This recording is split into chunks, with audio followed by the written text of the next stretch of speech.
العام يأتي المعرض بشعار اقرأ. اقرأ في البدء كان الكلمة، والذي يجمع بين عمق الديني والقيمة الثقافية للمعرفة، بما يجعله رمزا خالدا للدعوة إلى العلم والتعلم. فالقراءة هي البوابة التي فتحت أبواب الإنسان عوالم جديدة من المعرفة والثقافة. إن اختيار سلطنة عمان ضيف الشرف هذه الدورة يعكس عمق العلاقات الثقافية والتاريخية بين بلدينا الشقيقين، واعترافا بإسهامات السلطنة المتميزة في إثراء الثقافة العربية والإنسانية. ونحن على ثقة بأن مشاركتهم هذا العام ستضيف بعدا ثريا مميزا لهذا الحدث الثقافي العالمي. كما يسعدنا أن نحتفي هذا العام بشخصية المعرض الدكتور أحمد مستجير، الذي جمع بين عبقرية العلم وجمال الأدب، تاركا إرثا معرفيا وإبداعيا خالدا، وشخصية معرض الطفل الكاتبة المبدعة فاطمة المعدود، التي قدمت الكثير من العطاء لأطفال مصر والعالم العربي. لقد حرصنا هذا العام على تقديم برنامج ثقافي ثري متنوع يضم أكثر من 600 فعالية، تشمل ندوات أدبية، حوارات فكرية، عروضا فنية، بمشاركة نخبة من المفكرين والمبدعين من مختلف أنحاء العالم.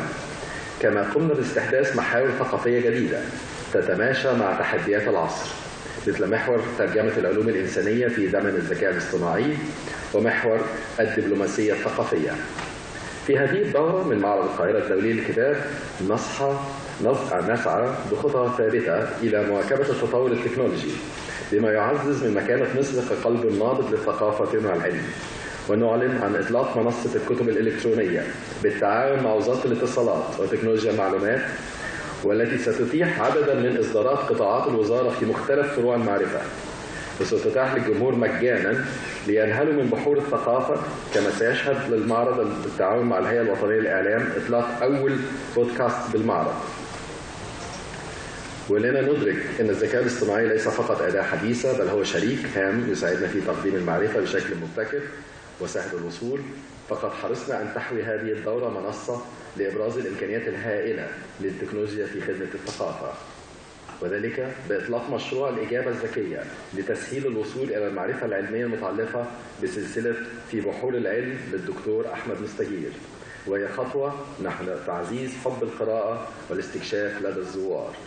وبمشروع تلخيص موسوعة مصر القديمة للدكتور سليم حسن باستخدام الذكاء الاصطناعي، نقدم التاريخ المصري الحديث بأسلوب شيق يثري تجربة عشاق علم المصريات، ويجعل من هذا التراث إرثا متاحا للجميع. ونحو تحقيق استراتيجية الدولة لبناء الإنسان ودعم المجتمع بجميع شرائحه، أضفنا صالة الكتب المخفضة لتكون جزءا من جهودنا في جعل المعرفة متاحة بأسعار في متناول الجميع. كما نؤكد دورنا المجتمعي من خلال مشاركة العديد من المبادرات الوطنية التي تعكس رؤية مصر 2030، وحرصنا على التعاون مع مختلف الهيئات والمؤسسات والوزارات لخلق بيئة ثقافية متنوعة وحالة من التناغم المؤسسي. السيدات والسادة، لأول مرة في تاريخ معرض القاهرة الدولي للكتاب أعلن بكل فخر عن اختيار دولتين كضيفي شرف لدورتين المقبلتين، حيث وقع الاختيار على دولة رومانيا لتكون ضيف شرف الدورة 57 لعام 2026، ودولة قطر لتكون ضيف شرف الدورة 58 لعام 2027، لأن هذا التقليد يحدث لأول مرة في المعرض، وهو خطوة تؤكد على انفتاحنا الثقافي وتوجهنا لتعزيز الحوار الثقافي مع دول العالم. كما تشهد دورة هذا العام نقلة نوعية سواء من حيث التنظيم أو المشاركة الدولية والمحلية، حيث تقام على مساحة 55,000 متر مربع بإجمالي مساحة تضم 6 صالات للعرض، وهي المساحة الأكبر منذ انتقال المعرض لمقره الجديد بمركز مصر للمعارض الدولية. ويصل عدد الناشرين والجهات الرسمية المصرية والعربية والأجنبية المشاركة إلى 1345 دار نشر من 80 دولة مختلفة من دول العالم. كما يبلغ عدد العارضين 6150 عارضا. هذا العام يعرضون تنوعا غنيا من الإصدارات الأدبية والفكرية، وكلها زيادة على الدورات الماضية، مما يؤكد مدى قوة ومكانة المعرض عالميا. هذا ويقدم المعرض هذا العام للمرة الأولى 5 مؤتمرات في ثوب أيام ثقافية، وهي ترجمة العلوم الإنسانية في زمن الذكاء الاصطناعي، مصطفى ناصف وأسئلة الثقافة العربية، سليمان العطار رؤية مستقبلية للفلسفة في عصر الهوية والانتماء، الملكية الفكرية وتتعاون في الهيئة لأول مرة مع الاتحاد الدولي للناشرين والاتحاد الإنجليزي واتحاد الناشرين بالولايات المتحدة الأمريكية واتحاد الناشرين العرب. كما يقدم المعرض هذا العام محاور جديدة من بينها ثقافتنا فيه، محور الدبلوماسية الثقافية بالتعاون مع وزارة الخارجية المصرية وقراءة المستقبل وتأثيرات مصرية وغيرها. كما يتعاون المعرض هذا العام في برنامجه الثقافي مع تنسيقية الشباب الأحزاب والأكاديمية الوطنية لمكافحة الفساد وغيرها من المؤسسات الوطنية، وتقام فعالياتها في قاعة المؤسسات التي تم استحداثها بالمعرض. كذلك تم استحداث قاعة العرض التي يتم مناقشة فيها محاور 4، منها المحور الأول الترجمة إلى العربية، ويناقش إصدارات سلسلة ال1000 كتاب الثاني وإصدارات المركز القومي للترجمة وهكذا إلى آخره. الحضور الكريم، في هذا المحفل الهام يسعدني أن أعلن عن إطلاق مبادرة المليون كتاب، هديتنا لمصر ولكل مصري،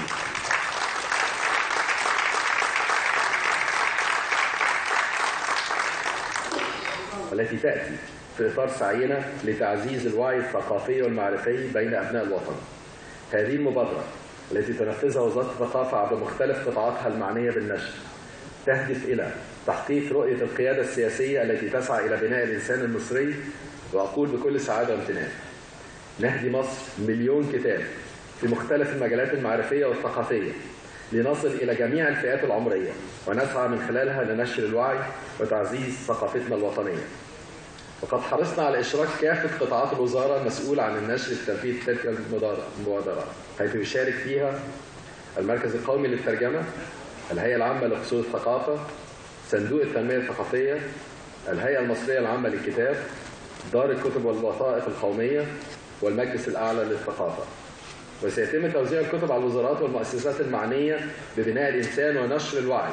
من بين هذه الجهات وزارة التربية والتعليم والتعليم الفني، وزارة التعليم العالي والبحث العلمي، وزارة الشباب والرياضة، وزارة التضامن الاجتماعي، جامعة الأزهر، الكنيسة المصرية، نقابة الصحفيين.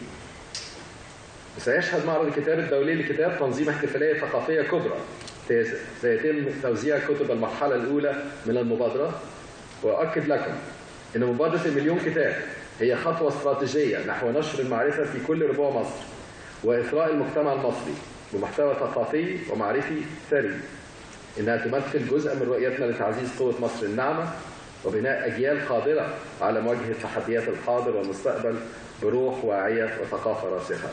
ختاما، أتوجه بالشكر لكل من ساهم في إنجاح هذا الحدث الثقافي الكبير، وأدعوكم جميعا إلى الانخراط في فعاليات المعرض والاستمتاع بالتجربة الثقافية التي يقدمها.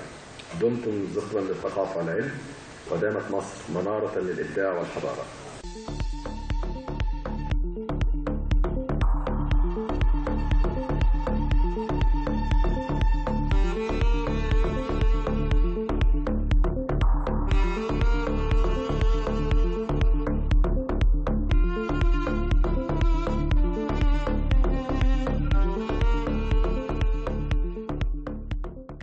حقيقة أولا نود نتقدم بجزيل الشكر والتقدير لمصر العزيزة حكومة وقيادة وشعبا على هذا يعني الاهتمام بالعنصر الثقافي، والذي هو جزء من الاهتمام بالإنسان حقيقة.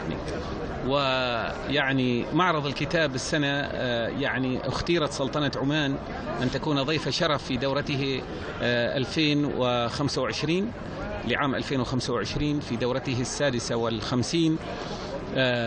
حرصت سلطنة عمان من خلال وزارة الثقافة والرياضة والشباب مع جهات أخرى حكومية وأهلية أن تكون مشاركة تليق بمكانة عمان وبمكانة مصر العزيزة.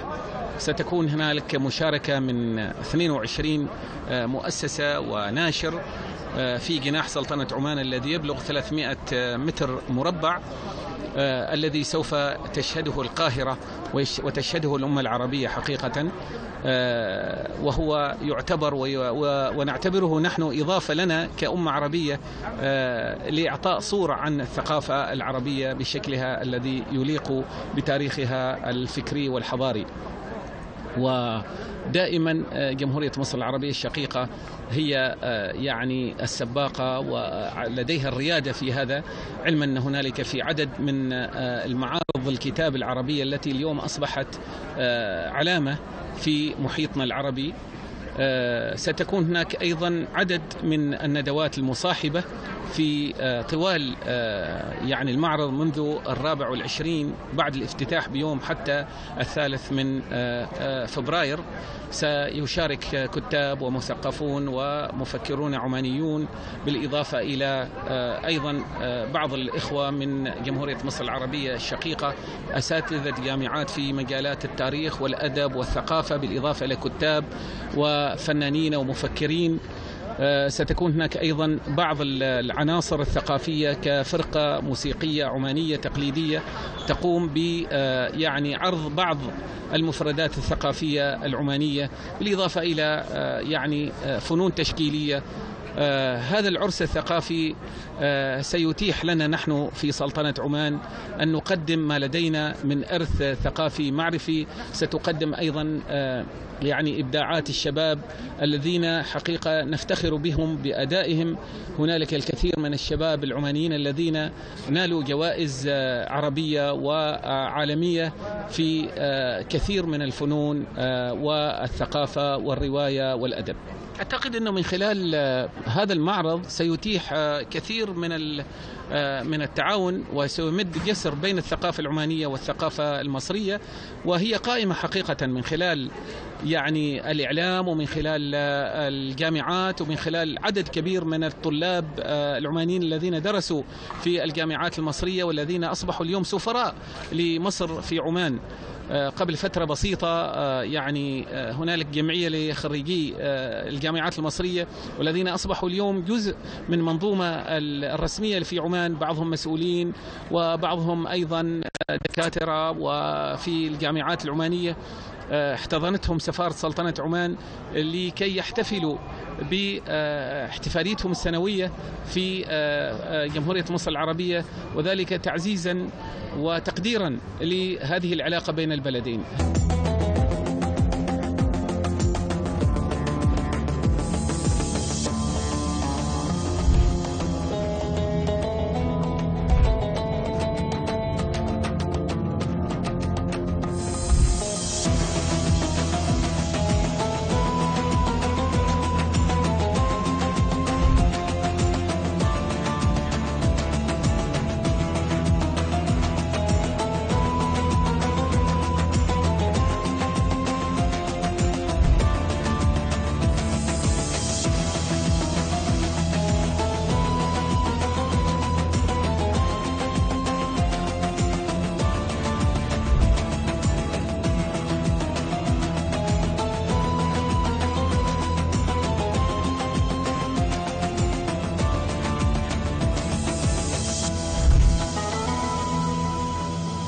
تكتسب العلاقات العمانية المصرية أهمية خاصة، ليست وليدة اليوم، ولكنها نتاج تاريخ طويل من التواصل الحضاري والثقافي.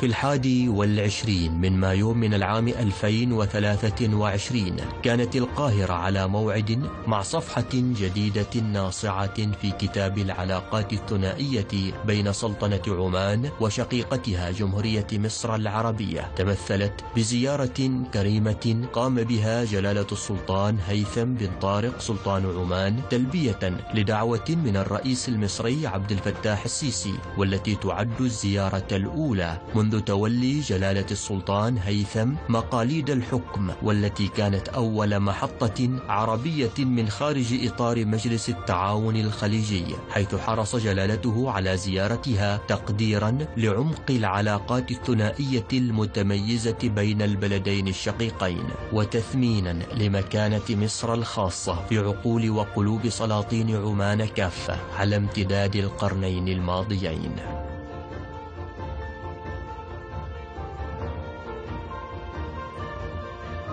السادة السفراء الدبلوماسيون، أساتذتي وزملائي قيادات وزارة الثقافة، اللجنة الاستشارية العليا لمعرض القاهرة الدولي للكتاب من مفكري مصر ومبدعيها وقاماتها الفكرية، الحضور الكرام، أسعد الله صباحكم. ها هي الأيام مرت وعدنا لنعلن استقبال الدورة 56 لمعرض القاهرة الدولي للكتاب، الذي يأتي مشمولا برعاية ودعم كريمين من فخامة السيد الرئيس عبد الفتاح السيسي رئيس الجمهورية. ذلك الحدث الثقافي الذي يعكس جزءا من روح مصر وحضارتها، ويحمل شعار اقرأ في البدء كاد الكلمة، فبالكلمة اهتدى الإنسان، صاغ معرفة، وأنتج حضارة نحيا بقيمها التي تؤكد إنسانيتنا، وبها نعلي راية أوطاننا، نحميها ونصونها بيقين في عقول تتوسل بزاد الحرف ومشكاة الإبداع وقوة العلم. وبالكلمة ينطلق معرض القاهرة الدولي للكتاب معززا ثقافة القراءة، بانيا جسور اتصال مع مفردات الثقافة الإنسانية. هذا المعرض الذي أصبح منصة حقيقية قدم عصارة تفكير الإنسانية كلها بين جفتي كتاب جيلا بعد جيل، ففيه تتلاقى الأفكار وتتجدد الرؤى. الحضور الكرام، تحل سلطنة عمان الشقيقة ضيف شرف متميز في هذه الدورة. سلطنة عمان حاضرة بإرثها الحضاري العريق، بتنوعها الثقافي الخلاب، بما قدمه الخليل بن أحمد الفراهيدي، وبخيال ابن ماجد، وبكتابها ومبدعيها ومحبة شعبها، ما يمنح المعرض روحا عربية تنصهر في وادي النيل لتنطلق إلى العالم. لقد عملت اللجنة الاستشارية العليا لمعرض القاهرة الدولي للكتاب وعلى مدار أشهر مضت، وهي تضم قامات فكرية وإبداعية وعلمية لرسم رؤية البرنامج الثقافي والرؤية الثقافية للمعرض، فاختارت وهي تصوغ شعار المعرض الذي يعبر عن جذور الهوية والحضارة أن تخاطب المستقبل وتقرأه.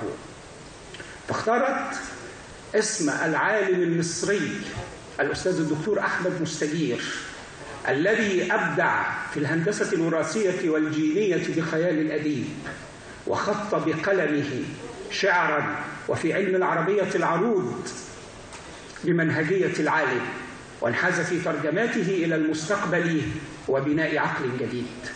وتكريما لمسيرتها الإبداعية والمهنية، اختارت اللجنة الكاتبة الأستاذة فاطمة المعدول، ونشرف أن تكون معنا اليوم تكريما لمسيرتها، فهي التي منحت حياتها المهنية والإبداعية للطفل وأدبه وكتابه.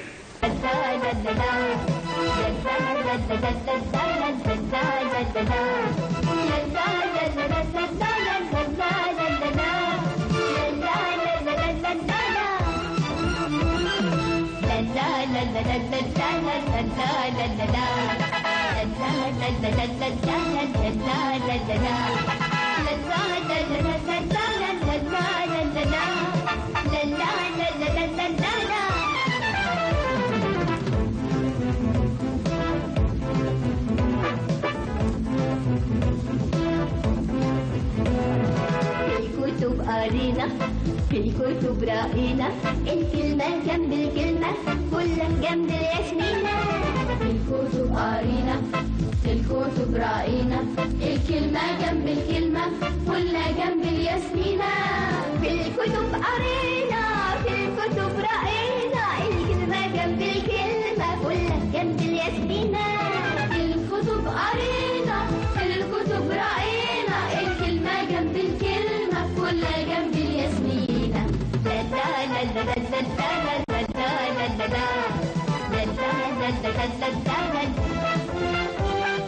المثل زمان ورجع قال لك كمان المثل زمان ورجع قال لك كمان إن الكتاب يا حضرة بيبان من العنوان وعنوان الكتاب ده وردة وحب ومودة وعنوان الكتاب ده وردة وحب ومودة يلا على سقفة واحدة نسقف للكتاب في الكتب قرينا في الكتب رأينا الكلمة جنب الكلمة كلها جنب الياسمينة في الكتب قرينا في الكتب رأينا الكلمة جنب الكلمة كلها جنب الياسمينة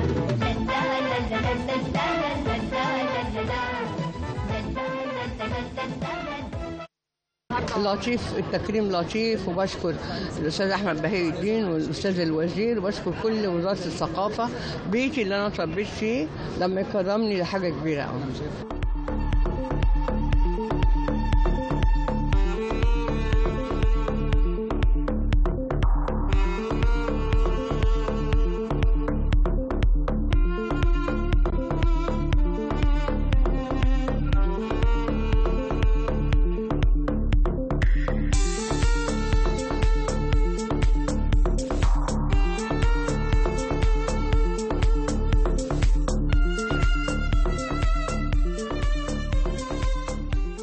التمهيد للعرس الثقافي الجميل الذي ينتظر الملايين من مثقفي ليس فقط مصر ولكن العالم العربي وربما العالم الإسلامي والعالم بأسره.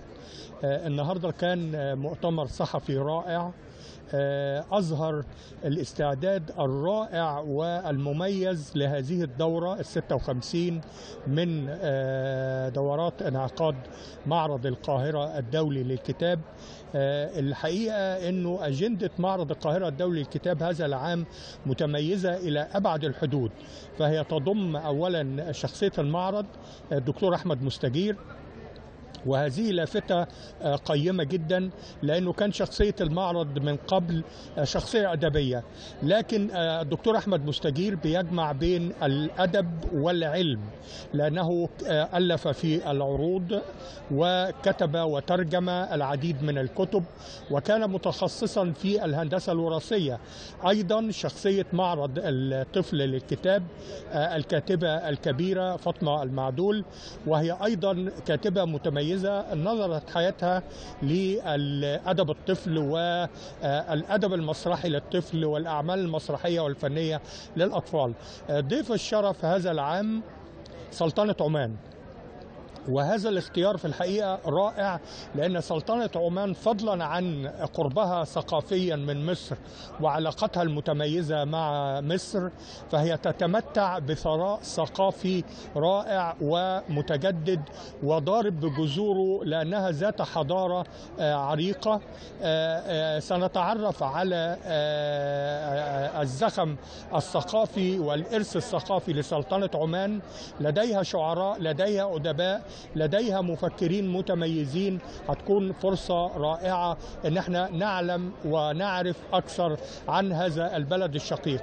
ايضا بتتميز فعاليات هذا العام انه تم الاعلان عن ضيفي الشرف للسنواتين القادمتين وهما دولة رومانيا ودولة قطر الشقيقة، وهذا التقليد هو لأول مرة يعلن عن الدورتين القادمتين وضيف الشرف للدورتين القادمتين. أيضا هناك فعاليات ربما تعقد لأول مرة بالإضافة للأمسيات الشعرية واللقاءات، وهي أن وزارة الخارجية ستشارك في دورة عن الدبلوماسية الثقافية. الدبلوماسية الثقافية بتلعب دور النهاردة لأن القوى الناعمة اليوم أصبحت مؤسسة مؤثرة إلى أبعد الحدود. ولدينا مؤسسة دبلوماسية عريقة هي وزارة الخارجية، لها تاريخها ولها مكانتها في العالم. عندما تتحد الإرادات وتتحد الجهود بين وزارتي الثقافة ووزارة الخارجية، لابد أن يقدم عمل رائع يبهر العالم ويعرف بالثقافة المصرية العريقة التليدة، ويكون سند لسياسات الاقتصادية والسياسية لجمهورية مصر العربية.